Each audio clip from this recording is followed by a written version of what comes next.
প্রবাল, এটার দাম হবে ম্যাক্সিমাম কিনতে গেলে 1,00,000 টাকা। এটা ডায়মন্ডের হলে 10,00,000 টাকা দাম হবে।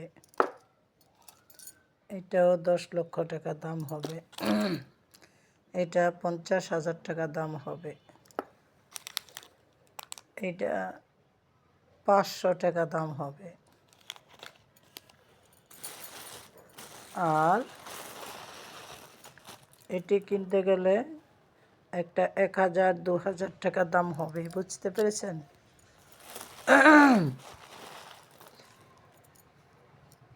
কি বলবো, এইলো আমার ব্যবসা।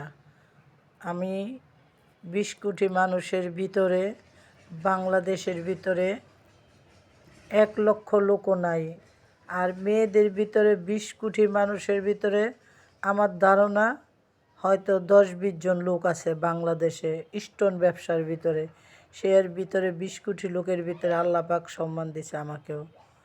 আমি একজন স্টোন ব্যবসায়ী প্লাস জহুরি স্টোলেজার, বাট স্টোন বিক্রি করি। স্টোন সম্বন্ধে জেনে নেবেন যে কত দাম, কিন্তু কেউ বুঝে 10 টাকা স্টোন পাওয়া যায়।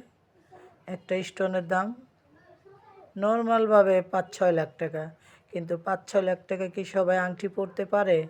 কিন্তু 10 টাকা দামের আংটি, 50 টাকা দামের আংটি, 2,000 টাকা দামের আংটি সবাই পরতে পারে। দামি জিনিসটি দরকার দামি মানুষের, সব মানুষই তো পড়তে পারে না। এটা কোনো অহংকারের কথা বলি নাই। যদি অহংকারের কথা বলি, চ্যালেঞ্জে আসলে আমাকে জবাব দিবেন সাথে সাথে। আমি কখনো মিথ্যে কথা আপনাদের কাছে বলি নেই। কথা বুঝছেন? এই জিনিসটির প্রচুর দাম। এরকম একটা পান্না কিনতে গেলে 1,00,000 টাকা লাগবে। আবার এরকম একটা পান্না আপনি 500 টাকাও পেয়ে যাবেন।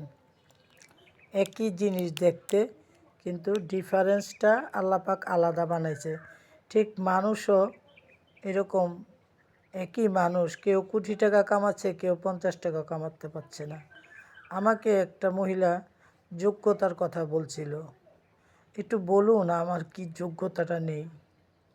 আমি কিন্তু আপনাকে কিছু বলি না। আপনি আমাকে কিছু ভুল যদি করে থাকতাম সুন্দরভাবে বলতে পারতেন, কিন্তু আপনি আমাকে টস করছেন, অপমান করেছেন। কেন ভাই? আপনি মহিলা কি বিশ্ব সুন্দরী? আমি পেতনি দেখে, কিন্তু পেতনি থাকলেও আমার যোগ্যতার সাথে আপনি কখনোই পাবেন না। আমার মেধা আলাদা। বুঝতে পেরেছেন? মানুষকে খোঁচা মেরে কথা বলবেন না। শিক্ষা নেন, লেখাপড়া করলে শিক্ষিত হয় না। তার যদি স্বভাব চরিত্র মুখের ল্যাঙ্গুয়েজ ভালো না থাকে। আশা করি বুঝতে পারছেন আমি কি করি। একটু যাচাই করে নিয়েন। আমার প্রতিটা আইডি, ইউটিউব চ্যানেল, ফেসবুকে মোটামুটি বাংলাদেশের ভিতরে স্টোলেজার, জহুরি পাথরের ভিতরে বিশেষজ্ঞ।